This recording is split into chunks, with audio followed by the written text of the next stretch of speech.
Hi hello every one, welcome to my channel Srishti tutorial for maths. ನಾನು ಇವತ್ತಿನ ದಿನ Karnataka TET 2021 paper 2ರ mathematics questions ಅನ್ನ ನಿಮ್ಮ ಜೊತೆ ಹಂಚ್ಕೊಳ್ಳಿಕ್ಕೆ ಬರ್ತಾ ಇದ್ದೀನಿ. ಸೊ ಬನ್ನಿ ಕ್ಲಾಸ್ ಶುರು ಮಾಡೋಣ. ಸೊ ನೋಡಿ, 91ನೇ ಕ್ವಶನ್ ಪ್ರಾರಂಭ ಆಗೋದು ಮ್ಯಾಥಮೆಟಿಕ್ಸ್. ಸೊ ಏನ್ ಹೇಳುತ್ತೆ ಅಂತಕ್ಕಂಥದ್ದನ್ನ ನೋಡೋದಾದ್ರೆ, 4 into tan A is equal to 3 ಆದಾಗ 4 sin A minus cos A divided by 4 sin A plus cos A ಇದರ ಬೆಲೆ ಅಂತ ಕೇಳಿದ್ದಾರೆ. ನೋಡಿ, ನಾವು ಮೊದಲು 4 tan A is equal to 3 ಅಂತ ತಗೊಂಡು 4 ಈಕ್ವಲ್ ಇಂದ ಆ ಕಡೆ ಕಳಿಸಿದ್ರಿ ಅಂದ್ರೆ ಡಿವೈಡೆಡ್ ಬೈ 4 ಆಗುತ್ತೆ. ಈಗ tan A is equal to 3/4 ಆಯ್ತು ಮೊದಲನೇದು.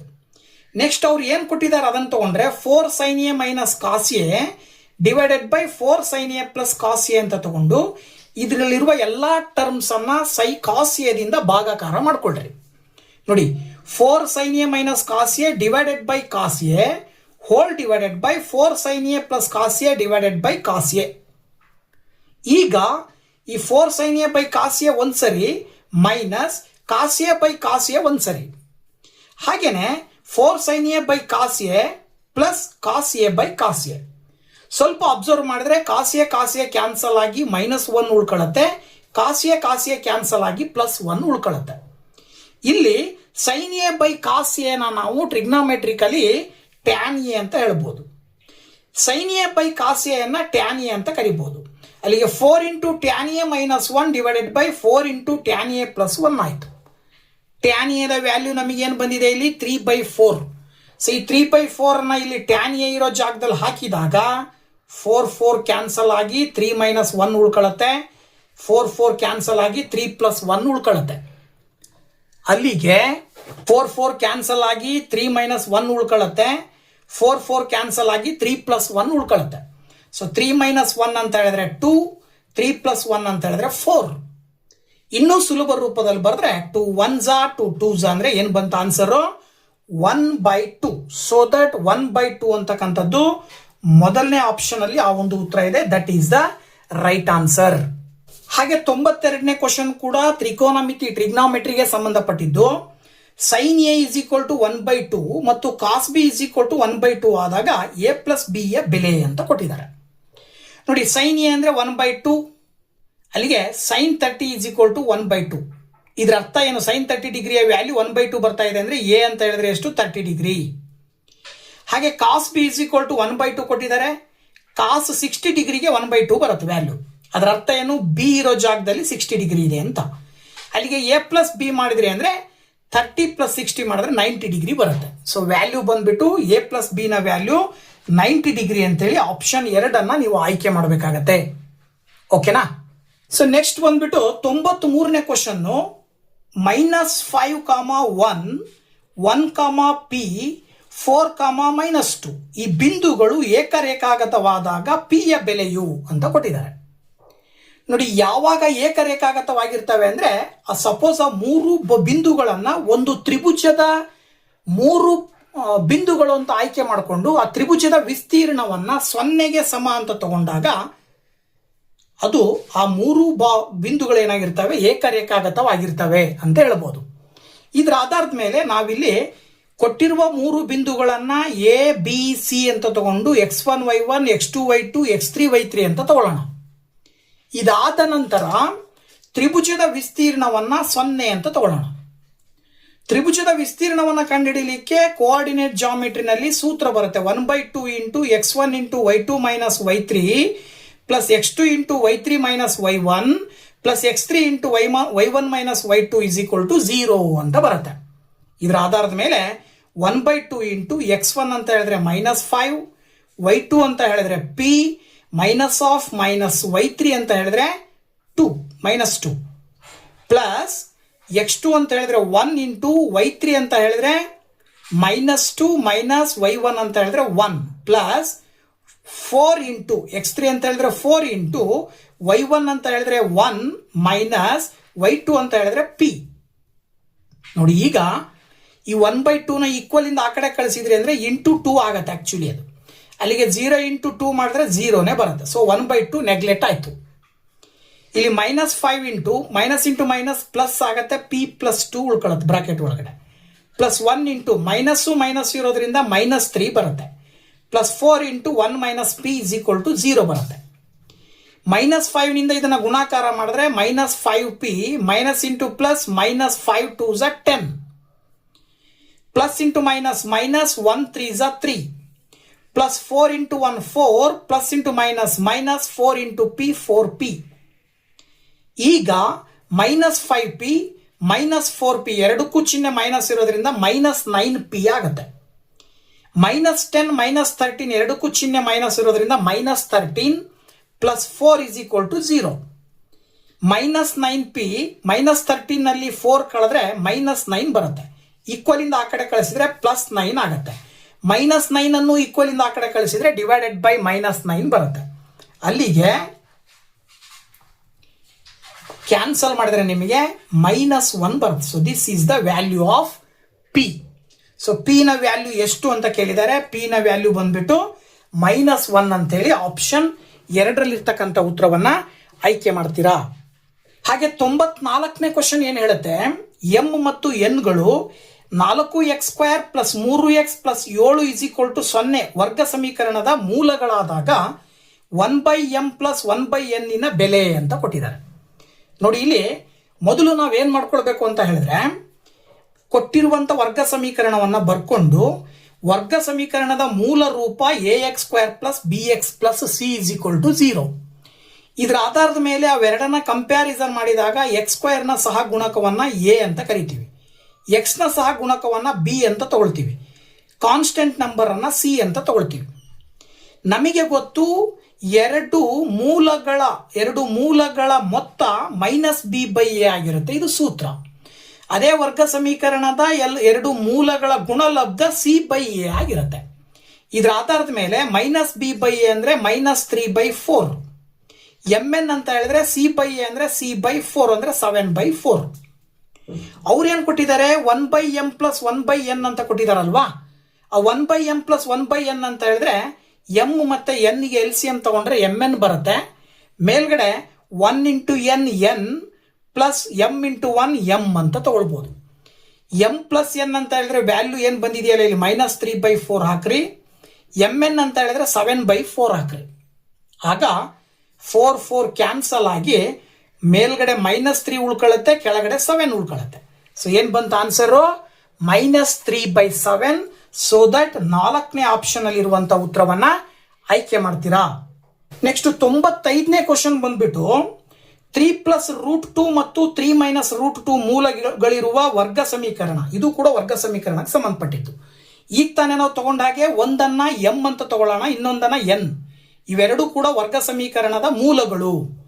ಅದ್ರ ಪ್ರಕಾರ ವರ್ಗ ಸಮೀಕರಣದ ಮೂಲಗಳ ಮೊತ್ತ ಮತ್ತು ಗುಣಲಬ್ಧದ ಆಧಾರದ ಮೇಲೆ ವರ್ಗ ಸಮೀಕರಣವನ್ನು ರಚನೆ ಮಾಡಲಿಕ್ಕೆ ಒಂದು ಸೂತ್ರ ಬರುತ್ತೆ. ಈ ಸೂತ್ರ ಏನಿದು, p of x is equal to x² minus m plus n into x plus mn ಅಂತೇಳಿ.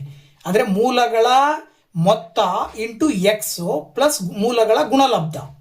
So 3 plus √2 plus 3 minus √2 into x ಅಂತ ಬರುತ್ತೆ, plus 3 plus √2 into 3 minus √2 x² ಹಾಗೆ ಬರ್ಕೊಳ್ತೀರಾ. ಇಲ್ಲಿ +2 √2 ಮೈನಸ್ √2 ಕ್ಯಾನ್ಸಲ್ ಆಗಿ 3 ಸೇರಿಸಿದ್ರೆ 6, ಇಲ್ಲಿ ಮೈನಸ್ ಇದೆ. ಸೊ ದಟ್ -6x ಬಂತು. ಇಲ್ಲಿ a plus B into a minus B formal ಇರೋದ್ರಿಂದ a² ಮೈನಸ್ b² ಅಂತ ಬರೀತೀರಿ. 3² ಮಾಡಿದ್ರೆ 9, ಸ್ಕ್ವೇರ್ ರೂಟ್ ಕ್ಯಾನ್ಸಲ್ ಆಗಿ 2 ಉಳ್ಕೊಳ್ಳುತ್ತೆ. ಫೈನಲಿ x² ಮೈನಸ್ 6x 9ರಲ್ಲಿ 2 ಕಳೆದ್ರೆ 7. ಇದು answer. x² minus 6x plus 7 option 1ರಲ್ಲಿ ಆ ಒಂದು ಉತ್ತರವನ್ನ ನೀವು ಆಯ್ಕೆ ಮಾಡ್ತೀರಾ. ಹಾಗೆ 96ನೇ ಕ್ವಶನ್, 10 ಸೆಂಟಿಮೀಟರ್ ಬಾಹುವಿನ ಅಳತೆಯುಳ್ಳ ವರ್ಗದಲ್ಲಿ ಅಂತಸ್ಥಗೊಳಿಸಿದ ವೃತ್ತದ ವಿಸ್ತೀರ್ಣ. 10 ಸೆಂಟಿಮೀಟರ್ ಒಂದು ಬಾಹು ಇದೆ. ಆ ಬಾಹುವಿನ ಅಳತೆ ಹೊಂದಿರುವಂತ ಒಂದು ವರ್ಗದ ಒಳಗಡೆ ಒಂದು ವೃತ್ತ ಇದೆ. ಆ ವೃತ್ತದ ಅಂತಸ್ಥಗೊಳಿಸಿದ ವೃತ್ತದ ವಿಸ್ತೀರ್ಣ ಕಂಡುಹಿಡಿಯಿರಿ ಅಂತ ಕೊಟ್ಟಾರೆ. ಏನ್ ಮಾಡಬೇಕು ಅಂತ ಹೇಳಿದ್ರೆ, ಅದನ್ನ ನಾವು ಡಯಾಮೀಟರ್ ಅಂತ ತಗೊಳ್ತೀವಿ. ವರ್ಗ ಆಗಿರೋದ್ರಿಂದ ವರ್ಗದ ಒಂದು ಬಾಹುವನ್ನ ಡಯಾಮೀಟರ್ ಅಂತೀವಿ. ಅದು 10 ಸೆಂಟಿಮೀಟರ್. ಅದನ್ನ ನಾವು ಡಿವೈಡೆಡ್ ಬೈ 2 ಮಾಡಿದ್ರೆ ರೇಡಿಯಸ್ ಸಿಗುತ್ತೆ, ದಟ್ ಈಸ್ 5 ಸೆಂಟಿಮೀಟರ್. ಸೊ ನೀವು ವೃತ್ತದ ವಿಸ್ತೀರ್ಣ ಕಂಡುಹಿಡಿಯಲಿಕ್ಕೆ πr² ಅಂತ ಸೂತ್ರ ಬಳಸ್ತೀರಿ. π ಇಂಟು r ಅಂತ ಹೇಳಿದ್ರೆ 5 ಇಂಟು 5 ಮಾಡಿದ್ರೆ 25π ಬರುತ್ತೆ. ನಿಮಗೆ ಇಲ್ಲಿ ಆಪ್ಷನ್ ಅಲ್ಲಿ ಎರಡನೇ ಆಪ್ಷನ್ ಕೊಟ್ಟಿದ್ದಾರೆ, that is the right answer. ಓಕೆನಾ? ಹಾಗೆ 97ನೇ ಕ್ವಶನ್ ಒಂದನ್ನು ನೋಡೋದಾದ್ರೆ, ನೆಕ್ಸ್ಟ್ 97ನೇ ಕ್ವಶನ್, ಒಂದು ವೃತ್ತದ ತ್ರಿಜ್ಯವನ್ನು ದ್ವಿಗುಣಗೊಳಿಸಿದಾಗ ಅದರ ವಿಸ್ತೀರ್ಣ. ನೋಡಿ, ತುಂಬಾ ಸುಲಭ. ಈಗ ಮೊದಲಿಗೆ ಒಂದು ವೃತ್ತದ ವಿಸ್ತೀರ್ಣ πr² ಇತ್ತು. ತ್ರಿಜ್ಯವನ್ನ ದ್ವಿಗುಣಗೊಳಿಸಿದ್ವಿ ಅಂದ್ರೆ r² ಇದೇನಾಗತ್ತೆ 2r ಇಂಟು ಸ್ಕ್ವೇರ್ ಆಗತ್ತೆ. ಅಲ್ಲಿಗೆ 2r ನ ಸ್ಕ್ವೇರ್ ಮಾಡಿದ್ರೆ 4r² ಬರುತ್ತೆ. ಮೊದಲಿಗೆ ಎಷ್ಟಿತ್ತು? πr² ಇತ್ತು. ಈಗ ಎಷ್ಟಾಯ್ತು? 4r² ಆಯ್ತು. ಎಷ್ಟು ಪಟ್ಟು ಜಾಸ್ತಿ ಆಗಿದೆ? 4 ಪಟ್ಟು ಜಾಸ್ತಿ ಆಗಿದೆ. ಹಾಗಾಗಿ ನೀವು ಆಪ್ಷನ್ 2ರಲ್ಲಿ ಇರ್ತಕ್ಕಂಥ ಉತ್ತರವನ್ನ ಆಯ್ಕೆ ಮಾಡ್ತೀರಾ 97ನೇ ಕ್ವಶನ್ಗೆ. ಹಾಗೆ 98ನೇ ಕ್ವಶನ್ ನೋಡೋದಾದ್ರೆ, ಒಂದು ಸಮಾಂತರ ಶ್ರೇಣಿಯ ಮೊದಲ n ಪದಗಳ ಮೊತ್ತ Sn = 3n² + n. ಹಾಗಾದರೆ 5ನೇ ಪದ ಅಂತ ಕೇಳಿದ್ದಾರೆ.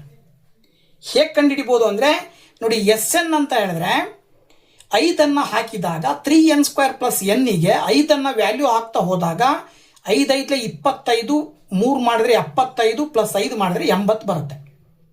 ನೆಕ್ಸ್ಟ್ ಏನ್ ಮಾಡ್ಬೇಕು ನಾವು? Sn - 1 ಮಾಡ್ಬೇಕು. ಯಾಕೆ ಅಂದ್ರೆ ನಮಗೆ an ಗೆ ಸೂತ್ರ Sn - Sn - 1 ಮಾಡಿದ್ರೆ an ನ ಬೆಲೆ ಸಿಗುತ್ತೆ. ಅವ್ರು ಕೇಳಿರೋದು an ಅಂದ್ರೆ 5ನೇ ಪದ. 5ನೇ ಪದ ಬೇಕು ಅಂದ್ರೆ Sn ಮಾಡಿ Sn - 1 ಮಾಡಿ ಕಳಿಬೇಕು. ಸೊ Sn - 1 ಮಾಡಿದ್ರೆ n ಇರೋ ಜಾಗದಲ್ಲಿ n - 1 ಹಾಕೊಂಡಾಗ 3 × 5 - 1 ಹೋಲ್ ಸ್ಕ್ವೇರ್ + 5 - 1. 3 × 5 - 1 ಅಂದ್ರೆ 4 ನ ಸ್ಕ್ವೇರ್ + 4. 4 ನ ಸ್ಕ್ವೇರ್ ಮಾಡಿದ್ರೆ 16 ಬರುತ್ತೆ. 16 × 3 ಮಾಡಿದ್ರೆ 48 ಬರುತ್ತೆ. ಪ್ಲಸ್ 4 ಮಾಡಿದ್ರೆ 52 ಬರುತ್ತೆ. ಈಗ 80ರಲ್ಲಿ 52ಅನ್ನ ಕಳಿಬೇಕು. 80ರಲ್ಲಿ 52ಅನ್ನ ಕಳೆದ್ರೆ ಎಷ್ಟು ಬರುತ್ತೆ ನಿಮಗೆ? 28 ಬರುತ್ತೆ. This is the answer. So that 28 ಮೊದಲನೇ ಆಪ್ಷನ್ ಅಲ್ಲಿ ಕೊಟ್ಟಿದ್ದಾರೆ. ಸೊ 98ನೇ ಕ್ವಶನ್ಗೆ first option is the right answer.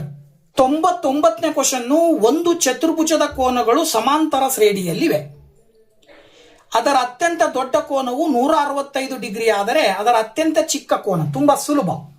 ಒಂದು ಚತುರ್ಭುಜ ಇದೆ. ಚತುರ್ಭುಜದ ಎಲ್ಲಾ ಕೋನಗಳ ಮೊತ್ತ ನಮಗೆ ಗೊತ್ತು 360 ಡಿಗ್ರಿ ಇರ್ತವೆ. ಮತ್ತೆ ಎಲ್ಲಾ ಕೋನಗಳು ಏನಾಗಿದ್ದಾವೆ? ಸಮಾಂತರ ಶ್ರೇಣಿಯಲ್ಲಿದ್ದಾವೆ. ಅಂದ್ರೆ ಸಮಾಂತರ ಶ್ರೇಣಿಯ ಸಾಮಾನ್ಯ ಪದಗಳನ್ನು ಬರ್ಕೊಂಡಾಗ ಮೊದಲನೇ ಪದ a, ಎರಡನೇ ಪದ a+d, ಮೂರನೇ ಪದ a+2d, ನಾಲ್ಕನೇ ಪದ a+3d ಕೂಡಿದ್ರೆ 360. ಇವುಗಳಲ್ಲಿರುವ ಎಗಳನ್ನೆಲ್ಲವನ್ನು ಕೂಡಿದ್ರೆ 4a ಬರುತ್ತೆ. ಡಿ ಗಳನ್ನ ಸೇರಿಸಿದ್ರೆ 6d ಬರುತ್ತೆ. That is equal to 360. 2ರಿಂದ ಬಾಕ್ಸ್ ಇದ್ರೆ 2a + 3d = 180 ಬಂತು. ಇಲ್ಲಿ ಮತ್ತೆ ಇನ್ನೊಂದು ಏನ್ ಕೊಟ್ಟಿದ್ದಾರೆ ಗೊತ್ತಾ? ಅವರು ಇನ್ನೊಂದು ಏನ್ ಕೊಟ್ಟಿದ್ದಾರೆ ಅಂದ್ರೆ ಅದರ ಅತ್ಯಂತ ದೊಡ್ಡ ಕೋನವು 165 ಡಿಗ್ರಿ. ಇಲ್ಲಿ ದೊಡ್ಡ ಕೋನ ಯಾವುದು? a+3d. ಸೊ a+3d ಬಂದ್ಬಿಟ್ಟು 165 ಡಿಗ್ರಿ ಅಂತ ಕೊಟ್ಟಿದ್ದಾರೆ. ಇದನ್ನ ನಾವು ಎರಡನೇ ಈಕ್ವೇಶನ್ ಅಂತ ತಗೊಂಡ್ರೆ ಒಂದ್ರ ಕೆಳಗಡೆ ಒಂದು ತಗೊಂಡು ಲೆಕ್ಕ ಮಾಡಿದಾಗ ಕಳೆದಾಗ 3d ಕ್ಯಾನ್ಸಲ್ ಆಗತ್ತೆ. 2a ಅಂತ ಹೇಳಿದ್ರೆ 2a ನಲ್ಲಿ a ಕಳೆದ್ರೆ a ಬರುತ್ತೆ. a = 15. ಸೊ a ನ ಕೋನ ಸಿಕ್ತು ನಿಮಗೆ. ಇಲ್ಲಿ ಆಕ್ಚುಲಿ ಅತ್ಯಂತ ಚಿಕ್ಕ ಕೋನ ಅಂದ್ರೆ ಮೊದಲನೇ ಕೋನನೇ a, ಇನ್ನು ಉಳಿದವೆಲ್ಲ ಅದಕ್ಕಿಂತ ದೊಡ್ಡದು ಇರ್ತದೆ. ಸೊ ಡೈರೆಕ್ಟ್ ಆಗಿ ನಾವು 15 ಡಿಗ್ರಿ ಅಂತ ಬರಿಬಹುದು ಆನ್ಸರ್. ಅಥವಾ ಕೋನಗಳನ್ನೆಲ್ಲವನ್ನೂ ಕೂಡ ಕಂಡು ಹಿಡಿದ್ರು ಕೂಡ ಮೊದಲನೇ ಕೋನ ಚಿಕ್ಕ ಕೋನ ಎಷ್ಟು ಬರುತ್ತೆ? 15 ಡಿಗ್ರಿ ಬರುತ್ತೆ. ಹಾಗಾಗಿ ಯಾವ್ದು ಬರೀತೀರಾ? ಆಪ್ಷನ್ 3ರಲ್ಲಿ ಇರ್ತಕ್ಕಂಥ ಉತ್ತರವನ್ನ ಆಯ್ಕೆ ಮಾಡ್ತೀರಾ. ಹಾಗೆ 100th question, a, m, n ಇವುಗಳು ಧನ ಪೂರ್ಣಾಂಕಗಳಾದರೆ ಏನು mth root of a whole raise to mn ಇದರ ಬೆಲೆ ಕಂಡುಹಿಡಿಬೇಕಂತ. ಸೊ ಇದನ್ನ ಹೇಗೆ ಮಾಡ್ಬೋದು ಅಂತ ಹೇಳಿದ್ರೆ, ನಮಗೆ ಗೊತ್ತಿರುವ ಘಾತಾಂಕದ ನಿಯಮಗಳ ಪ್ರಕಾರ mth ರೂಟ್ ಅಂತ ಹೇಳಿದ್ರೆ ಅದನ್ನ 1/m ಅಂತ ತಗೊಳ್ತೀವಿ. nth ರೂಟ್ ಅಂತ ಹೇಳಿದ್ರೆ ಅದನ್ನ 1/n ಅಂತ ತಗೊಳ್ತೀವಿ. ಬ್ರಾಕೆಟ್ ಹಾಕಿ a ಬರ್ಕೊಳ್ತೀವಿ. Whole raise to mn. ಈಗ ನೀವು ಇಲ್ಲಿ ನೀವೇನ್ ಮಾಡ್ಬೋದು ಅಂತ ಹೇಳಿದ್ರೆ, ಘಾತಾಂಕದ ನಿಯಮದ ಆಧಾರದ ಮೇಲೆ a⁻m hole raise to n ಇದ್ರೆ a⁻m × n ಅಂತ ಬರೀತೀರಿ. ಅದರ ಆಧಾರದ ಮೇಲೆ a⁻1/n × 1/m ಆಗುತ್ತೆ. ದಟ್ ಈಸ್ ಈಕ್ವಲ್ ಟು ಮತ್ತೆ ಹೋಲ್ ರೈಸ್ ಟು mn. ಇಲ್ಲಿ 1/mn hole raise to mn ಆಯ್ತು. ಈಗ ಮತ್ತೆ ಇದನ್ನ ಇದೇ ಫಾರ್ಮಲ್ ಬರೆದ್ರಿ ಅಂತ ಹೇಳಿದ್ರೆ a⁻1/mn × mn ಆಗುತ್ತೆ. ಇಲ್ಲಿ mn ಕ್ಯಾನ್ಸಲ್ ಆಗಿ finally a⁻1 that is nothing but a⁻1 ಅಂದ್ರೂ ಅಷ್ಟೇ, a ಅಂದ್ರೂ ಅಷ್ಟೇ. ಸೊ ದಟ್ 100ನೇ ಕ್ವಶನ್ನಿಗೆ ಆಪ್ಷನ್ 2ರಲ್ಲಿರುವಂಥ ಉತ್ತರವನ್ನು ಆಯ್ಕೆ ಮಾಡ್ತೀರಾ. ನೆಕ್ಸ್ಟು 101ನೇ ಕ್ವಶನ್ನು, ಒಂದು ಆವೃತ್ತಿ ವಿತರಣೆಯ ಮಧ್ಯಾಂಕ ಮತ್ತು ಬಹುಲಕವು. ನೋಡಿ 101ನೇ ಕ್ವಶನ್ ನೋಡೋದಾದ್ರೆ, ಒಂದು ಆವೃತ್ತಿ ವಿತರಣೆಯ ಮಧ್ಯಾಂಕ ಮತ್ತು ಬಹುಲಕವು ಕ್ರಮವಾಗಿ 28 ಮತ್ತು 16 ಆದರೆ ಅದರ ಸರಾಸರಿ ಬೆಲೆ ಅಂತ ಕೊಟ್ಟಿದ್ದಾರೆ. ನೋಡಿ ಇಲ್ಲಿ ಏನ್ ಮಾಡ್ಬೋದು ಅಂದ್ರೆ, ನಮಗೆ ಸೂತ್ರ ಬರುತ್ತೆ ಒಂದು, ಏನಪ್ಪಾ ಅಂದ್ರೆ ಮಧ್ಯಾಂಕ ಬಹುಲಕ ಸರಾಸರಿಗಳ ಮಧ್ಯೆ ಇರುವ ಸಂಬಂಧದ ಆಧಾರದ ಮೇಲೆ 3 ಇಂಟು ಮಧ್ಯಾಂಕ ಮೈನಸ್ ಬಹುಲಕ divided by 2 is equal to ಸರಾಸರಿ ಅಂತ ತಗೊಂತೀವಿ. ಅವ್ರು ಕೊಟ್ಟಿರುವ ಪ್ರಕಾರ 3 ಇಂಟು ಮಧ್ಯಾಂಕ 28 ಅಂತೆ ಮೈನಸ್ ಬಹುಲಕ 16 ಅಂತೆ divided by 2 is equal to ಸರಾಸರಿ. 3 ಇಂಟು 28 ಮಾಡಿದ್ರೆ 84 ಮೈನಸ್ 16 ಮಾಡಿದ್ರೆ 68 ಡಿವೈಡೆಡ್ ಬೈ 2. ಸೊ 2ರಿಂದ 68 ಭಾಗಾಕಾರ ಮಾಡಿದ್ರೆ 2 3 2 4 ಎಷ್ಟು ಬಂತು? 34 ಬಂತು. 34 ಅನ್ನೋದು ಸರಾಸರಿ. ಸೊ ಆಪ್ಷನ್ 3ರಲ್ಲಿ ಆ ಒಂದು ಉತ್ತರವನ್ನು ನೀವು ಆಯ್ಕೆ ಮಾಡ್ತೀರಾ. ಸೊ ನೆಕ್ಸ್ಟ್ ಇನ್ನೊಂದು ಕ್ವಶನ್ ಅನ್ನು ನೋಡೋದಾದ್ರೆ, 3 ನಾಣ್ಯಗಳನ್ನು ಏಕಕಾಲದಲ್ಲಿ ಚಿಮ್ಮಲಾಗಿದೆ, ನಿಖರವಾಗಿ 2 ಶಿರ ಮೇಲೆ ಬರುವ ಸಂಭವನೀಯತೆ ಅಂತ ಕೊಟ್ಟಿದ್ದಾರೆ. ಈಗ 3 ನಾಣ್ಯಗಳನ್ನು ಒಟ್ಟಿಗೆ ನಾವು ಚಿಮ್ಮಿದೀವಿ ಅಂತ ಹೇಳಿದ್ರೆ ಸಾಧ್ಯತೆಗಳು ಏನೇನು ಬರ್ತವೆ ಅಂತ ನೋಡೋದಾದ್ರೆ, ಸಪೋಸ್ ನೀವು 3 ನಾಣ್ಯಗಳಿಗೆ ನೀವು ನಂಬರ್ ಕೊಟ್ಕೊಂಡ್ರಿ ಅಂದ್ರೆ ಫಸ್ಟು ಸೆಕೆಂಡು ಥರ್ಡು ಅಂತ ಹೇಳಿ, first coin second coin third coin 3 coin head ಬೀಳ್ಬೋದು, ಫಸ್ಟ್ ಕಾಯಿನ್ ಹೆಡ್ ಬಿದ್ದು 2 ಕಾಯಿನ್ ಟೈಲ್ ಬೀಳ್ಬೋದು, ಫಸ್ಟ್ ಕಾಯಿನ್ ಟೈಲ್ ಬಿದ್ದು 2 ಕಾಯಿನ್ ಹೆಡ್ ಬೀಳ್ಬೋದು, ಅಥವಾ 1ನೇದು ಟೈಲು 2ನೇದು ಹೆಡ್ಡು 3ನೇದು ಟೈಲು, 3 ಟೈಲು, ಅಥವಾ first one head second one tail third one head. As it is first one second one head ಬಿದ್ದು ಥರ್ಡ್ ಒನ್ ಟೈಲ್ ಬೀಳ್ಬೋದು, ಅಥವಾ ಫಸ್ಟು ಸೆಕೆಂಡು ಟೈಲು ಆಮೇಲೆ ಥರ್ಡ್ ಒನ್ ಹೆಡ್ಡು.